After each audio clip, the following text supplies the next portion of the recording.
चलिए जी बेटा, जल्दी से हम यहाँ पर आपके आखिरी यूनिट जो हमारा रह गया है, दैट इज यूनिट नंबर 2, उसका एलिमेंट डिस्कशन स्टार्ट करते हैं। यूनिट नंबर 2 में बॉन्ड वैल्यूएशन वाला जो टॉपिक था वो ऑलरेडी मैं प्रीवियस पार्ट में कवर कर चुका हूँ। अभी जो हमारा पार्ट रह गया है वो रह गया है वाईटीएम वाईटीसी। ठीक है, फालतू बकवास नहीं करेंगे, सीधा काम की बात करेंगे कि आपको करना क्या होता है वाईटीएम वाईटीसी में। देखो, वाईटीएम वाईटीसी जिसने पहले एफएम पढ़ा है, अगर आपको याद हो, जिसने फाइनेंशियल मैनेजमेंट पहले पढ़ा हुआ है, उस बच्चे को मैं समझा दूं तो आपको याद है आप आईआरआर निकालते थे, internal rate of return, right. पहले मैं उन लोगों को बता रहा हूँ जिन्होंने एफएम पढ़ा हुआ है, प्लीज टेंशन मत लो। जिन्होंने एफएम नहीं पढ़ा है उनके लिए भी बताऊंगा, उनके लिए भी एक्सप्लेन करूंगा, don't worry. I will be discussing a few questions about this topic because इस टॉपिक से क्वेश्चन कई बार उत्तर आता है एग्जाम में, राइट। एंड आता ही है, हर बार ऑप्शन में आता ही है इससे टॉपिक, तो इससे क्वेश्चन, तो इसीलिए बहुत इंपॉर्टेंट टॉपिक है, तो प्लीज इसको अच्छे से करके जाइएगा। सबसे ज्यादा क्वेश्चन भी दे रखे होंगे इस टॉपिक पे, राइट। तो पहले तो मैं बता देता हूँ यहाँ पर कि जो बच्चे एफएम पढ़ चुके हैं, फाइनेंशियल मैनेजमेंट जिन्होंने पढ़ा है, तो अगर आपको याद होगा आप आईआरआर निकालते थे, internal rate of return, interpolation की हेल्प से, राइट। ये भी वही है, बिल्कुल वही कॉन्सेप्ट है, बस नाम चेंज कर दिया, वाईटीएम कर दिया, राइट। वाईटीएम निकालने के ना दो फॉर्मूले हैं, एक हमारे पास होता है direct formula, that is the shortcut method, and the other one is interpolation method. Alternatively आप किसी भी मेथड से निकाल सकते हो, लेकिन एग्जाम में यूजुअली बच्चों से एक्सपेक्ट किया जाता है वो दोनों मेथड से सॉल्व कर कराएंगे। ठीक है जी, बकवास कम करते हैं। जिन्होंने नहीं पढ़ा आईआरआर, जिन्होंने कभी फाइनेंशियल मैनेजमेंट नहीं पढ़ा बेटा, उनको बताने का कोई फायदा नहीं है, तो इसीलिए आई विल से जो मैं समझा रहा हूँ, जैसे मैं समझा रहा हूँ उसको एक बार फॉलो कर लो, ठीक है ना। प्रोसीजर समझ लो, हर क्वेश्चन में सेम प्रोसीजर लगाएंगे और वही क्वेश्चन, उसी प्रोसीजर से क्वेश्चन सॉल्व करेंगे, ठीक है, बिना किसी दिक्कत के। बेटा क्वेश्चन बोलता है, क्वेश्चन नंबर 10 का रीडिंग स्टार्ट करते हैं। बोलता है a bond with face value ₹100 is currently available at ₹97। मतलब एक बॉन्ड है जिसकी फेस वैल्यू क्या है जी, जिसकी फेस वैल्यू जो है वो है 100, ठीक है, और इसकी करंट अवेलेबल प्राइस है 97 मार्केट में। मतलब मैं मार्केट में जाऊंगा इस बॉन्ड को खरीदने तो मुझे 97 रुपीज में मिल जाएगा, 100 रुपए का बॉन्ड 97 में मिल जाएगा, सस्ता हो गया रेट। बोलता है इस पे जो मुझे कूपन रेट का मतलब जो मुझे इंटरेस्ट मिलेगा, राइट, जो मुझे इंटरेस्ट मिलेगा इस पर्टिकुलर बॉन्ड पे वो मिलेगा 12% पर annum, राइट। बोलता है 5 साल में ये बॉन्ड मेच्योर हो जाएगा, और इंटरेस्ट जो है वो सेमी एनुअली पे किया जाता है। सेमी एनुअली का मतलब क्या है, साल में 2 बार पे किया जाता है, ठीक है। कंप्यूट करिए सेमी एनुअल यील्ड। तो सेमी एनुअल यील्ड का मतलब जो मेरा हाफ ईयरली रिटर्न है, यील्ड का मतलब क्या हो गया, रिटर्न। तो सर मेरा half yearly return to maturity निकाल के बताइए of this bond. What would be your answer अगर मेरा करंट सेलिंग प्राइस 110 होता है इंस्टेड ऑफ 97। मेरा अगर करंट सेलिंग प्राइस 97 होता इंस्टेड ऑफ 110। सर मेरे को यहाँ पे ध्यान रखना है, मेरा रिडीमेबल वैल्यू है 100, राइट। मेरा सेलिंग वैल्यू है, अभी जो शेयर वैल्यू है वो है 97। मेच्योरिटी 5 साल है given in the question. Interest semi annually 100 रुपए पे 12% पूरे साल का है, तो 6% 6 महीने का, तो वही हमने किया आ गया 6 रुपया, राइट। आप इसको ऐसे भी कर सकते थे, 100 रुपए का 12% इंटू 6/12, ऐसे भी कर सकते थे, तो भी 6 रुपया आता, तो वो भी अलाउड है, वैलिड है, ठीक है। बोलता है first part of the question, सीधी बात है, 97 जो है वो इक्वल होना चाहिए 6 rupees of the PVF at the YTM for 10 years, plus 100 रुपए जो मुझे मिलेगा। सर ये 100 रुपए प्लस नहीं है, ये मल्टीप्लीकेशन में है, ये मल्टीप्लीकेशन में है, ठीक है। 100 रुपए into present value factor of YTM जो मेरा रेट है 10। सर सबसे पहले मैंने यहाँ पे अप्रोक्सीमेट यील्ड निकाली। अप्रोक्सीमेट यील्ड का मतलब क्या है, फॉर्मूला लगाया। फॉर्मूला कहता है जो भी मेरा इंटरेस्ट है प्लस जो भी रिडीमेबल वैल्यू है minus SV upon N, RV plus SV upon 2। 6 rupees का इंटरेस्ट है, this minus this upon 10, this minus this upon 2, answer आ गया 6%। कैलकुलेटर पे सिंपल सिंपल सॉल्विंग। सर इसको कैलकुलेटर पे सॉल्व कैसे करेंगे, सबसे पहले इस ब्रैकेट को सॉल्व करो, फिर इस ब्रैकेट को सॉल्व करो, इस पूरे को सॉल्व करो, डिवाइड करो, आंसर मिल जाएगा। ठीक है जी, that is how you solve in financial management. Sir हमें ना अप्रोक्सीमेट यील्ड वाईटीएम जो मिली है वो 6% मिली है। जब मैं 6% पे वाईटीएम निकालता हूँ तो 6% पे वाईटीएम कैसे निकलेगा, सीधा सीधा point factors present value factor निकालेंगे कैलकुलेटर पे 1.06 1.06 डिवाइड सर 10 साल तक इक्वल टू दबाएंगे 1 2 3 4 5 6 7 8 9 10 आंसर आएगा 0.55983। सर जीटी दबा देंगे हमारे पास ये आंसर आएगा। ठीक है बेटा, जिसका ये आंसर नहीं आ रहा, जिसका ऐसे सॉल्विंग में नहीं आ रहा, 1.06 किया, डिवाइड किया, इक्वल टू किया, फिर से इक्वल टू दबाया तो 1 आ गया, है ना। अगर आपका वो वाला कैलकुलेटर है, ऐसी सिचुएशन में आप क्या करेंगे, 1.06 डिवाइड इक्वल टू, फिर divide by 1.06 equal to, divide by 1.06 equal to, divide by 1.06 equal to, ऐसा 10 बार करेंगे। ठीक है, 10 बार करते रहेंगे और लास्ट में जीटी दबा देंगे, आपको आपका प्रेजेंट वैल्यू फैक्टर मिल जाएगा। 90% केसेस में प्रेजेंट वैल्यू फैक्टर्स क्वेश्चन में गिवन भी होते हैं, तो अगर आपको क्वेश्चन में गिवन है तो वो याद से उठा के देना। ठीक है सर, हमने ना एक वाईटीएम निकाला 6% पे, 6% पे जो मेरा आंसर आया ना, इसको सॉल्व कर 6 से मल्टीप्लाई करके, और ये मेरे पास आंसर आया 99.96, वो 100 रुपीज 97 रुपीज नहीं आया। मेरे को क्या चाहिए, इसका टोटल वैल्यू 97 होना चाहिए, है ना। मेरी रिक्वायरमेंट ये है 97 रुपीज होना चाहिए, तो किस रेट पे मैं इसको डिस्काउंट करूं जिससे मेरा आंसर 97 आ जाए। मैं वाईटीएम क्या निकालना चाह रहा हूँ बेटा, मैं इसको किस रेट पे डिस्काउंट करूं, मैं यहाँ पे परसेंटेज निकालना चाह रहा हूँ, किस परसेंटेज पे इसको डिस्काउंट करूं जिससे मेरा आंसर मेरा 97 आ जाए। 6% पे किया, आंसर ये आया।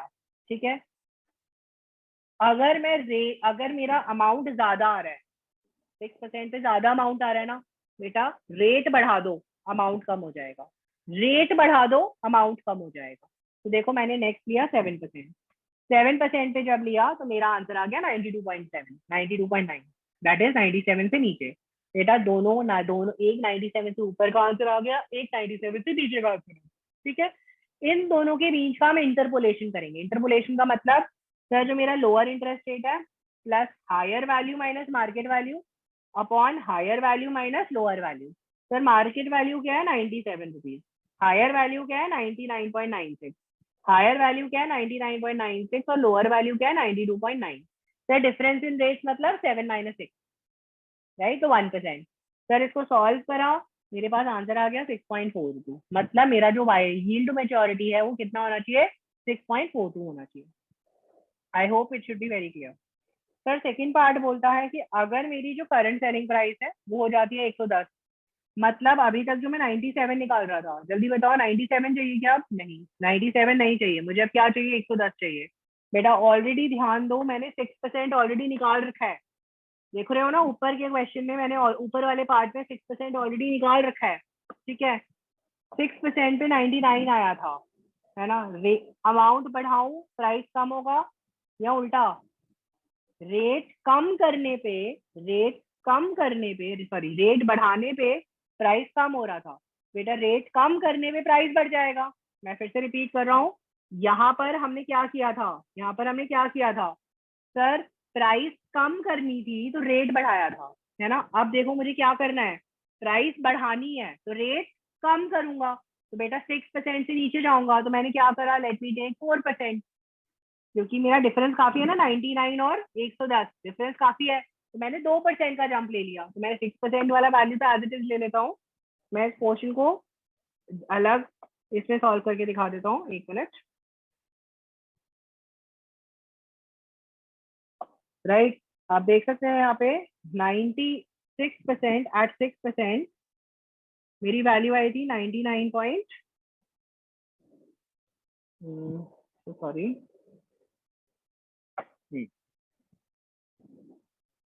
एट 6% मेरी वैल्यू आई थी 99.96।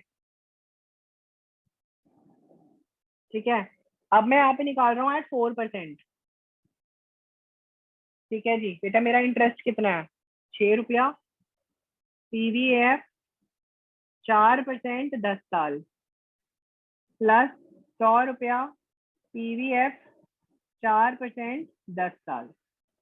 सर पहले तो PVAF निकाल लेता हूँ। PVAF निकालने का तरीका 1.04 डिवाइड इक्वल टू कितने टाइम, 10 टाइम।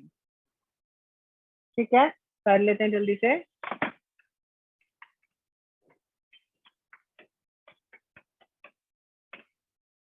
कितना आ गया देखो, PVF आ गया 8.111, 089 आ रहा है तो 111 ले लिया। ठीक है, अब मेरे को लास्ट वाला चाहिए,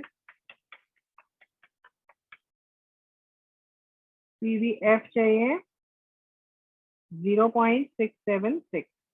सर मैंने सॉल्व कर दिया, देखो 6 इंटू 8.111 प्लस 100 इंटू 6.676।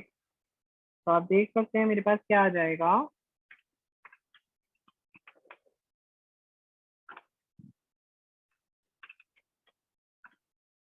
116.27। बेटा इंटरपोलेशन किया, देखो यहाँ पे 116 आ रहा है, यहाँ पर 99.96 आ रहा है। अब इंटरपोलेशन कर लेते हैं, the lower rate 4% plus higher value 116.27 minus market value 110 divided by higher value 116.27 minus the lower value that is 99.96 into 6 minus 4। तो आंसर आ गया 2%। तो 4% plus 116.27 minus 110 6.27 upon 116.27 minus 99.96 that is 16.31 into 2। मेरे पास आंसर आ गया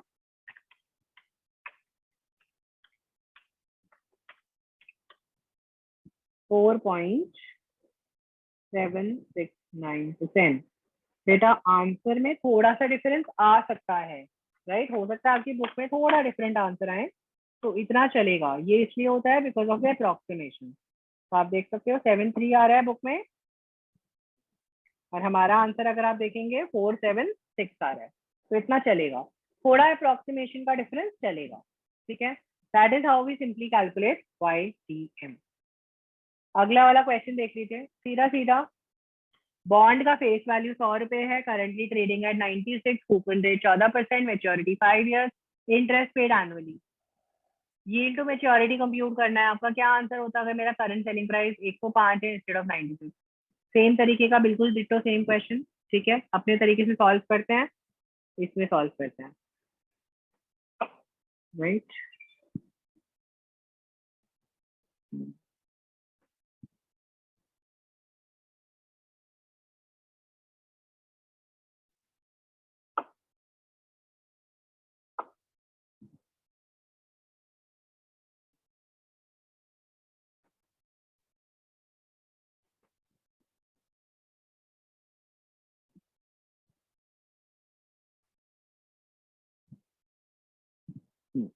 There you go. We are solving the 11th question here.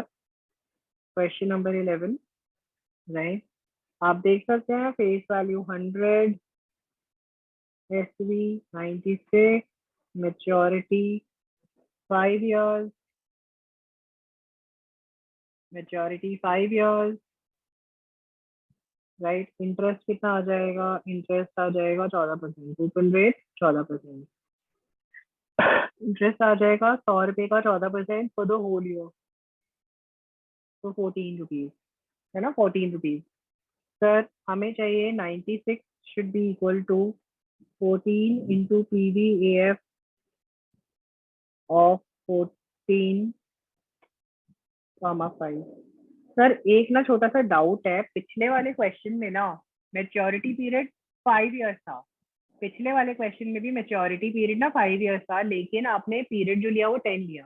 बेटा interest half yearly मिल रहा है ना, तो उसे बार बार कंपाउंडिंग करना पड़ेगा, इसीलिए इंटू 2 कर दिया। अगर इंटरेस्ट क्वार्टरली होता तो इंटू 4 कर देते। ठीक है, एनुअली है तो इंटू 1 रखा। ओके, तो अकॉर्डिंगली मेरा पीरियड भी चेंज हो जाएगा depending upon the date concept, right. Plus 100 जो मेरा फेस वैल्यू है, यहाँ पर पीवीएफ मिलेगा सर, ये रेट तो मुझे पता नहीं है, सॉरी मैंने अभी 14% गलती से ले लिया। YTM comma 5। सर YTM मुझे निकालना पड़ेगा। देखो मैं ऐसे क्वेश्चन में क्या करता हूँ, I tell you what I do. I don't follow the book का कॉन्सेप्ट। मैं क्या करता हूँ, सबसे पहले तो फॉर्मूला लगा देता हूँ सर। और मैं सबसे पहले तो IRR निकाल देता हूँ सर, सिंपल फॉर्मूला लगा के IRR निकाल देता हूँ सर। सिंपल फॉर्मूला था मेरा जो YTM है, that is interest plus redeemable value minus sale value upon N upon RV plus SV upon 2।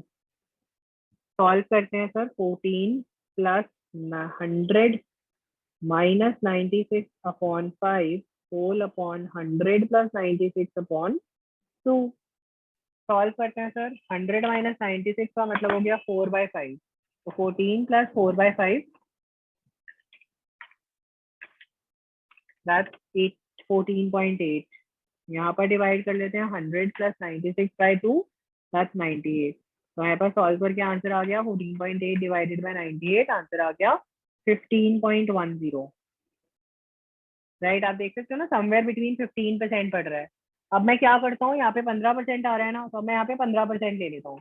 सबसे पहले तो एट 15% कैलकुलेट करूंगा। एट 15% कैलकुलेट करूंगा। 15% पे कैलकुलेट करूंगा 1.15 डिवाइड 1 2 3 4 5, तो 0.497 आ रहा है into 100 plus GT दबाऊंगा 3.352 into 14।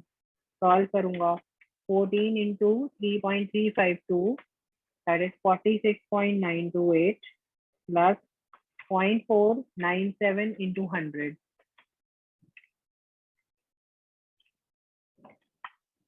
that comes out to be 96.628। Simplify करके इसको 96 और 96.63 लिख सकता हूँ शॉर्ट फॉर्म में। सर मेरी रिक्वायरमेंट थी कितने की, सर मेरी रिक्वायरमेंट थी 96 रुपीज की। सॉरी, मेरी रिक्वायरमेंट थी 96 रुपीज की, बट मेरे पास कितना आ रहा है 96.63। ज्यादा आ रहा है, अमाउंट ज्यादा है, मतलब मुझे क्या चाहिए, कम वैल्यू चाहिए। तो क्या करूंगा, जल्दी बताओ, कम चाहिए तो क्या करूंगा, कम करना है, अमाउंट कम करना है तो रेट बढ़ाना पड़ेगा। तो अब क्योंकि डिफरेंस बहुत कम है, 1% से बढ़ा रहा हूँ एट 16%। ठीक है जी। 14 into sir 1.16 divide 1 2 3 4 5 0.476 GT 3.274। 14 into 3.274 that is 45.836 plus 100 into 0.476 that's 47.6, sources around 45.836 plus 47.6 that gives me 93.436 or 93.44। बेटा एक ऊपर का मिल गया, एक नीचे का मिल गया। सर द लोअर अमाउंट देख सकते हो, the lower rate 15% plus the higher value, the higher value is 96.63 minus 96 upon 96.63 minus 93.44 into 16 minus 15, that's the formula। 15% ये इंटरपोलेशन का फॉर्मूला है। तो 96 मतलब 0.63, 96.63 minus 93.44, right, that comes out to be 3.19 into 1%। Sir solve करेंगे हमारा answer मिल जाएगा 15.63 divided by 3.19 plus 15, answer आ गया 15.197%।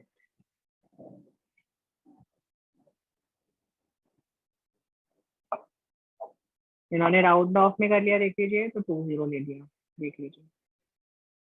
राइट, जल्दी बता दें सर। एग्जाम में क्या दोनों, अगर सेलिंग प्राइस 105 लेना है, 105 लेना है तो बेटा एक तो आपने ऑलरेडी यहाँ पे कैलकुलेट किया हुआ है ना, देखो हायर में 15%। अब मेरे को अमाउंट कितना बढ़ाना है बताइए जल्दी से। अमाउंट बढ़ाना है ना, बढ़ाने के लिए क्या करूंगा, रेट कम कर दूंगा, 10% ले लो, डिफरेंस है ना काफी, 10% ले लो, सॉल्व करके सॉल्व कर दो, काम खत्म। ठीक है जी, कोई प्रॉब्लम जल्दी बताएं। I hope everything is fine and clear, right? I hope everything is fine and clear. अगले क्वेश्चन पे आ जाते हैं जरा। अगला क्वेश्चन बोलता है the value of the bond when the opportunity cost of capital is 15%, coupon rate, redeemable value, maturity सब दे रखा है। सबसे पहले तो आप वैल्यू ऑफ द बॉन्ड निकाल लोगे, आर एंड एन। 15% दे रखा है, तो आपको बता रखा है ना 15% है, तो 15% मतलब तुम्हें वाईटीएम दे रखा है इस 15%। आपको वाईटीएम देखो यहाँ पे दे रखा है 15%, तो 15% के हिसाब से बॉन्ड की वैल्यू निकाल लोगे जो आएगी 102.9। फिर बोलता है कि मुझे मेरा यील्ड टू मैच्योरिटी निकाल के बताओ अगर मेरा बॉन्ड का प्राइस 94 हो जाता है। पहले कितना था, 120, है ना जी? पहले तो था 120, अब कितना हो गया, 194 हो गया। मुझे अब इसको इक्वल करना है बस, साथ फॉर्म करके वाईटीएम सॉल्व करना है। आई थिंक सर आराम से कर लोगे क्वेश्चन, राइट? अगला क्वेश्चन बोलता है, देखो सिमिलर प्राइस में बोलता है 780 का मार्केट प्राइस, 1000 रुपीज का फेस वैल्यू है, 780 का मार्केट प्राइस है, 6% का कूपन रेट है, 8 साल का पीरियड है। बोलता है कंप्यूट करिए yield to maturity of the bond. निकाल सकते हो 780 इज इक्वल टू करके, है ना? उसके बाद में इंटरेस्ट आप निकाल सकते हो 60 रुपए। दूसरा पार्ट बोलता है अगर मेरा रिक्वायर्ड रेट ऑफ रिटर्न 12% है तो हमें खरीदना चाहिए नहीं खरीदना चाहिए। बेटा 12% है, अब देख लो मेरा जो वाईटीएम आएगा, मेरा वाईटीएम सॉल्व कर कर आएगा 10 पॉइंट इतना। बेटा आप देख सकते हो ना, वाईटीएम जो है वो less than the required rate of return है, इन्वेस्टर को परचेज नहीं करना चाहिए। अगर वो हायर होता तो हम परचेज कर लेते, क्योंकि फायदा नहीं है ना बेटा, मेरी रिक्वायरमेंट 12% है, बट ये बॉन्ड मुझे केवल 10 10.5% कमा के दे रहा है, 10.25% कमा के दे रहा है, इसीलिए मुझे खरीदना चाहिए। जो मुझे रिटर्न, मेरी रिक्वायर्ड रेट ऑफ रिटर्न ही नहीं दे रहा, उस बॉन्ड को मैं क्यों खरीदूंगा? That's the concept of it, right? Question number 14 बिल्कुल सिमिलर तरीके से है। प्लीज मैंने आपको कॉन्सेप्ट समझा दिया है, अब आप बेसिकली इसी कॉन्सेप्ट के बेस पर आप क्वेश्चन कर सकते हो। सेम कॉन्सेप्ट है, सेम कॉन्सेप्ट के बेस पे आप क्वेश्चन कर सकते हो। सर अब आप ना एक कॉन्सेप्ट बता दो वाईटीसी का। हमने वाईटीएम तो कर लिया, वाईटीएम अब आराम से कर सकते हैं। देख लीजिए क्वेश्चन नंबर 15 देख लीजिए। क्वेश्चन नंबर 15 हमें बोलता है, राइट, बोलता है कि V K Arora considering investing in bond currently selling at इस प्राइस से। बेटा मेरा जो करंट सेलिंग प्राइस है वो ये है। बोलता है बॉन्ड की फेस वैल्यू 1000 रुपए, 10,000 रुपए, 8% का कूपन रेट है। इन्होंने ना देखो टेबल बना के दिखाई है, हम ये करेंगे ही नहीं काम, देखो हम ये काम ही नहीं करेंगे। हम अपने तरीके से करेंगे पीवीएफ वाला, PVF into interest plus redeemable value into PVF. Answer करोगे सेम आएगा, सेम आएगा, तो इसीलिए ज्यादा दिमाग मत लगाना। ठीक है, आपको इस केस में दे रखा है 10% का मेरा रिमिलर है, इंट्रिंसिक वैल्यू निकालनी है, ये इंट्रिंसिक वैल्यू आ गई। वाईटीएम भी कैलकुलेट करो, इसका मतलब मुझे क्या चाहिए सर? वाईटीएम के लिए मुझे करंट मार्केट प्राइस चाहिए जो मुझे दे रखी है बेटा, 8785। इससे मेरा वाईटीएम कैलकुलेट कर लो। ठीक है जी, जल्दी बताएं कोई problem. I hope question clear है। क्वेश्चन नंबर 16 सिमिलर टर्म्स पर है, बिल्कुल आराम से सॉल्व कर लोगे। देखो प्रेजेंटेशन अलग कर दिया, मैं ये तरीका बता ही नहीं रहा। देखो मैं आपको वही कहता हूँ, पीवीएफ एंड पीवीएफ वाला फॉर्मूला यूज करो, that's it. Same formula use करो, अलग अलग प्रेजेंटेशन रटो ही मत। एग्जाम में ये प्रेजेंटेशन देखो ही मत, सीधी बात। सीधा पीवीएफ एंड पीवीएफ वाला कॉन्सेप्ट याद करो, एक कॉन्सेप्ट याद करो, उसी से यूज करो। हर क्वेश्चन उसी फॉर्मूले से करोगे, साम आंसर सेम आएगा। थोड़ा बहुत अप्रोक्सीमेशन का फर्क आ सकता है, बुक में हो सकता है आंसर आए 11.120, आपका आए 11.110, चल जाएगा इतना। ठीक है, अप टू 10 डेसिमल पॉइंट चल जाएगा ऊपर नीचे आंसर। ठीक है, कई बार अप टू 20 30 तक भी आता है, 20 30 डेसिमल पॉइंट तक भी डिफरेंस आ जाता है। इट्स ओके, आ जाता है, examiner will accept your answer subject to the condition correct correct presentation, सही सही प्रेजेंटेशन करके आओगे। ये वाला प्रेजेंटेशन यहाँ देखो, हर क्वेश्चन में एक नया प्रेजेंटेशन दिया हुआ है, कोई नया फॉर्मूला नहीं है, क्वेश्चन बिल्कुल सेम है। ठीक है बेटा, क्वेश्चन बिल्कुल सेम है। ठीक है, हाँ, ये प्रेजेंटेशन मुझे तब करना होता है जब मेरा इंटरेस्ट अलग होता है। ठीक है, अब देखो मेरे को बोलता है पहले साल इंटरेस्ट आया, एग्जाम्पल देता हूँ मैं। बेटा मेरे पास एक बॉन्ड है, मेरे पास एक बॉन्ड है जिसकी फेस वैल्यू है 100 रुपए की, 1000 रुपए ले लेते हैं, ठीक है। बोलता है ईयर 1 में मेरे पास इंटरेस्ट आया 100 रुपए, ईयर 2 में मेरे पास इंटरेस्ट आया 120 रुपए, ईयर 3 में मेरा इंटरेस्ट आया 140 रुपए, और ईयर 4 में मेरे पास इंटरेस्ट आया 150 रुपए। आप देख सकते हो मेरा इंटरेस्ट का वैल्यू डिफरेंट हो गया। अब ऐसी सिचुएशन में मैं ये फॉर्मूला यूज नहीं कर सकता पीवीएफ वाला। अब मैं क्या करूंगा, ईयर 4 में ही मेरा रिडीमेबल वैल्यू ले लूंगा सर, मैं यहाँ पे पीवीएफ निकाल दूंगा मेरे रिक्वायर्ड रेट के, और उस पीवीएफ को मल्टीप्लाई कर दूंगा तो मुझे मेरी प्रेजेंट वैल्यू मिल जाएगी, राइट, और उसका टोटल कर दूंगा। समझ आया? This is how I am going to deal with. ठीक है, आई होप कोई दिक्कत नहीं है यहाँ तक, everything should be very clear.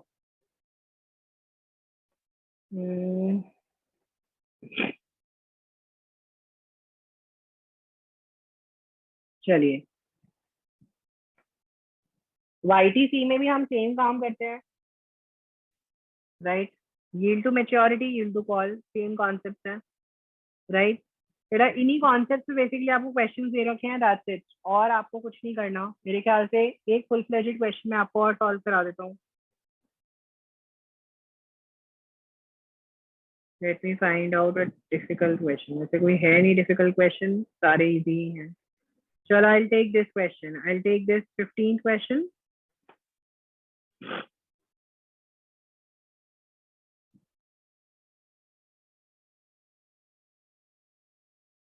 चलो, what I'll do is I'll take this question number 18.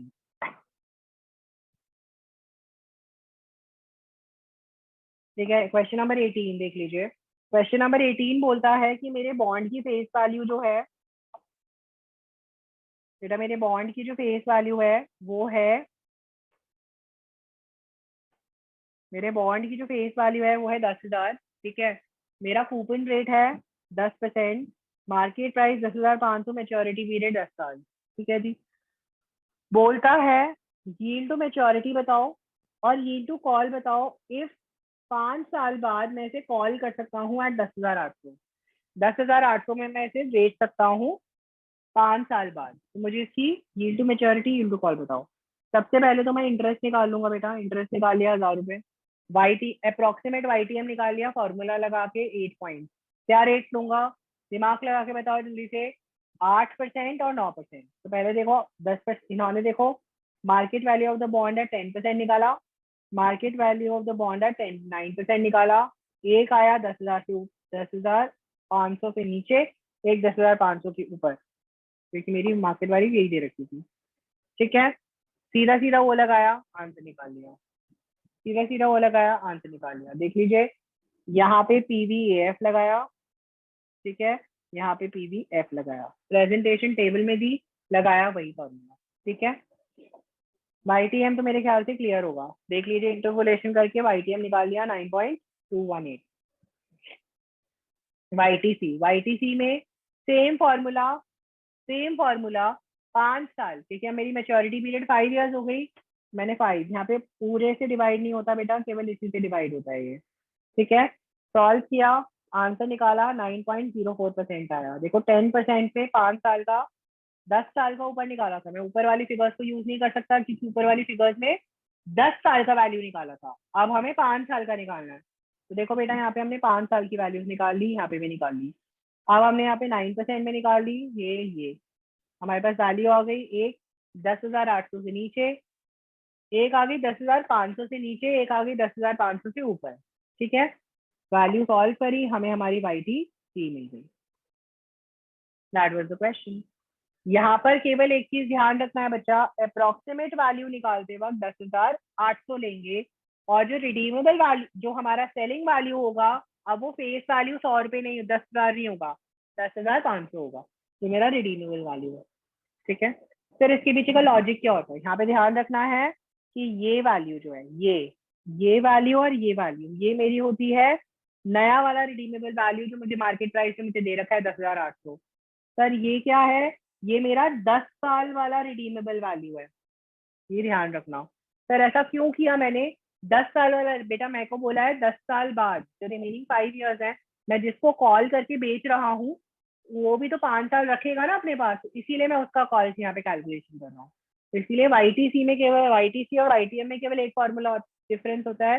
फॉर्मूले में जब हम सॉल्विंग करते हैं तब हम अप्रोक्सीमेट फॉर्मुलेशन में हम नई मार्केट प्राइस के साथ साथ ओल्ड मार्केट प्राइस लेते हैं। New market price minus the old market price, that's what you have to remember. That is the only difference in YTM YTC. otherwise calculation wise, question wise, everything is the same for YTM YTC, right? फिर से repeat कर रहा हूँ।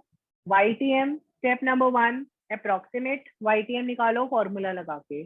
Formula क्या है? Interest plus redeemable value minus SV upon N upon RV plus SV upon 2। ठीक है। Second step, बेटा जो अप्रोक्सीमेट आया ना उसका एक लोअर लिमिट ले लो, एक अपर लिमिट ले लो। आपका जो मार्केट वैल्यू था, एक वैल्यू उससे नीचे होना चाहिए, एक वैल्यू उससे ऊपर होना चाहिए। सर अगर हमारा एग्जैक्ट आंसर आ गया, जैसे मैंने 10% पे कैलकुलेट किया और मेरा रिक्वायर्ड आंसर आ गया, तो बेटा दैट इज योर ITM। अगर एग्जैक्ट आंसर आ गया, पहले एक बार रीचेक कर लो क्वेश्चन, ठीक है? अगर एग्जैक्ट आंसर आ गया, if you get an exact answer, जैसे मेरे को चाहिए था, मुझे चाहिए था बेटा YTM में, मुझे चाहिए था मार्केट प्राइस जो था 10,000। ठीक है बेटा, मैंने 10% पे डिस्काउंट करा, मेरा जो आंसर आया वो भी 10,000 ही आ गया, सेम आ गया। तो इसका मतलब 10% मेरा YTM हो गया। ठीक है, लेकिन एक बार बस क्रॉस चेक जरूर कर लेना कैलकुलेशन को। 9,999.98 को 10,000 नहीं लेना है इसमें। YTM कैलकुलेशन में अप टू 3 डेसिमल पॉइंट को 2 में कन्वर्ट कर सकते हो, लेकिन 2 डेसिमल को 1 में या 0 में कन्वर्ट नहीं कर सकते, ध्यान रखना। फिर से रिपीट कर रहा हूँ, 99.98 को आप 10,000 नहीं ले सकते हो, ये ध्यान रखना, राइट? 9,999.98 इज 9,998। ठीक है, तो ये आपको लोअर वाला वैल्यू मिल गया। अब आप ऊपर वाला वैल्यू निकालो। ठीक है, इस 2 पैसे की वजह से हो सकता है 10 अप टू 0.10% का डिफरेंस आ जाए आंसर में। ठीक है, तो ये ध्यान रखना है, यहाँ पर राउंड फिगर नहीं करना, पहली चीज जो याद रखनी है। फिर दूसरा, हमने ऊपर नीचे करा, इंटरपोलेशन ले लिया। इंटरपोलेशन में सिंपल ले लिया, जो लोअर रेट है उसको प्लस कर, लोअर रेट में प्लस कर लो जो भी मेरा हाई वैल्यू है minus market value divided by high value minus the lower value into the difference of the percentages. ठीक है, ये मेरा इंटरपोलेशन का फॉर्मूला है। सेकेंड चीज YTC, अप्रोक्सीमेट YTC निकालो। फॉर्मूले में केवल एक चीज ध्यान रखनी है, इंटरेस्ट में new market price minus old market price लोगे divided by N। N balancing figure होगा क्योंकि 5 साल में कॉलेबल है तो 5 years, राइट? डिवाइडेड बाय, दोनों को प्लस करके डिवाइड बाय 2, आंसर आ जाएगा। अकॉर्डिंगली सेम तरीके से जैसे YTM करते थे, बिल्कुल YTC वैसे निकालोगे। सर वही रूल्स ध्यान रखते हैं, राउंड फिगरिंग नहीं करनी है। Round figuring up to 2 decimal point कर सकते हो, मतलब 4 डेसिमल पॉइंट आ रहे हैं तो 4 डेसिमल को 2 में कन्वर्ट कर सकते हो, लेकिन 2 डेसिमल पॉइंट को होल नंबर में कन्वर्ट नहीं करोगे, तो डेसिमल्स को डेसिमल्स में रहने दोगे, ये ध्यान रखना। फिर से रिपीट कर रहा हूँ, डेसिमल्स को डेसिमल्स में रहने दोगे, डेसिमल्स को राउंड फिगर में कन्वर्ट नहीं करोगे, ये ध्यान रखना। ठीक है, राउंड फिगर में कन्वर्ट नहीं करना। सर दूसरी पॉइंट ध्यान रखनी है, सर मैं जो मार्केट प्राइस ढूंढ रहा था वही एग्जैक्ट मेरी आ गई जब मैंने परसेंटेज लगाया, तो सर एग्जैक्ट वैल्यू आ गई तो हो सकता है, it is not a coincidence, हो सकता है। अगर आ गया तो मतलब वही तुम्हारा YTM, अगर एग्जैक्टली आ गया तो वही तुम्हारा YTM है। इसीलिए हम इसे हिट एंड ट्रायल कहते हैं, इंटरपोलेशन करते हैं ना, हिट एंड ट्रायल कहते हैं। ठीक है जी, इसीलिए ये आंसर आता है। समझ आ गया? जल्दी बता दें, I hope ITM YTC clear होगा। इस यूनिट में और कुछ और नहीं है, सब कुछ बाकी हम कर चुके हैं। Everything else is done, everything else is done in this unit, right? इस यूनिट में सबसे इंपॉर्टेंट बॉन्ड वैल्यूएशन और दूसरा ये आपका YTM YTC।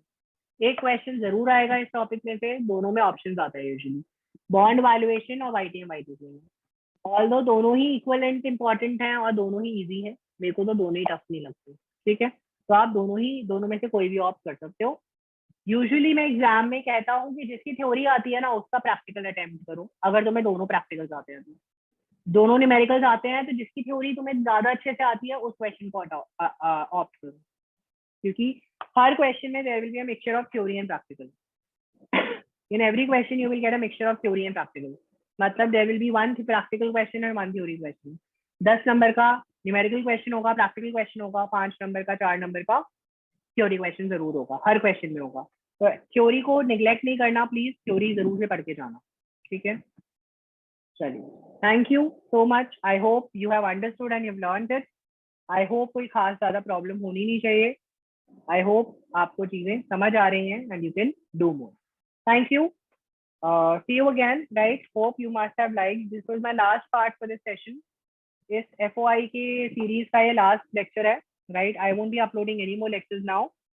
So I hope I have covered up your doubts. And अगर आपको still कोई doubt persist होते हैं, तो आप please मुझे strictly केवल WhatsApp कर सकते हैं, right? अगर आप call करेंगे तो मेरे लिए calls receive करना मुश्किल है, but आप चाहें तो मुझे WhatsApp कर सकते हैं. At WhatsApp number मेरा, right? You can WhatsApp me at 97178 00535 for your feedback and your support, right? Thank you so much. This is the number where you can WhatsApp us, and thank you. Thank you. See you again.